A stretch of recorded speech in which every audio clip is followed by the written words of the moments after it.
Du sable doré devenu noir du fait de la présence de cette algue, Rugulopteryx okamurae de son nom scientifique.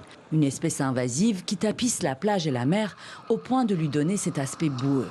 Nous sommes à Sidi Fredj, une station balnéaire populaire située à une vingtaine de kilomètres à l'ouest d'Alger. Ici, des portions de plage tout entières sont envahies. Alors les autorités ont lancé une campagne de nettoyage avec l'aide de bénévoles pour ratisser le rivage et retirer cette algue à l'odeur nauséabonde qui gêne les baigneurs. Quand il y a ces algues et ces herbes marines, on ne peut pas se baigner.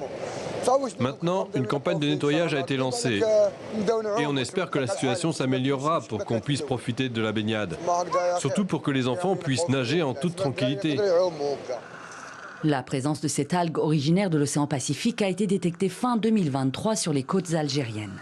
L'espèce qui a rapidement proliféré menace l'écosystème local.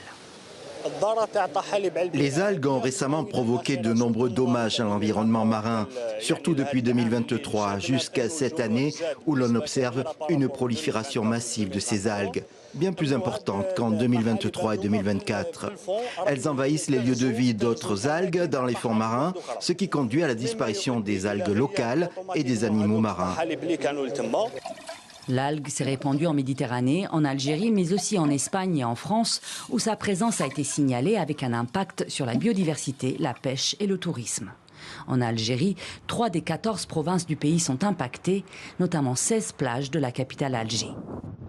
Certaines provinces ont été plus touchées que d'autres dès les premières semaines de juillet. On n'a pas pu lancer immédiatement l'opération de nettoyage car nos plages impactées sont situées dans des golfes enclavés, avec un littoral dont la nature change.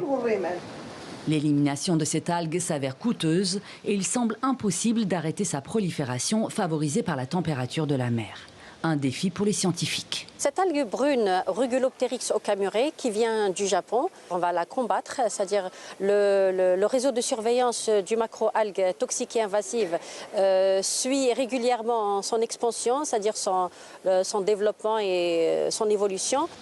Des études sont en cours pour voir s'il est possible de valoriser cette algue, l'utiliser par exemple comme engrais. En attendant, le travail des nettoyeurs se poursuit sur les plages algériennes au moins jusqu'au 16 août. Malgré la présence de cette algue, les eaux sont adaptées à la baignade, assure le ministère de l'Environnement, qui écarte également tout risque d'allergie.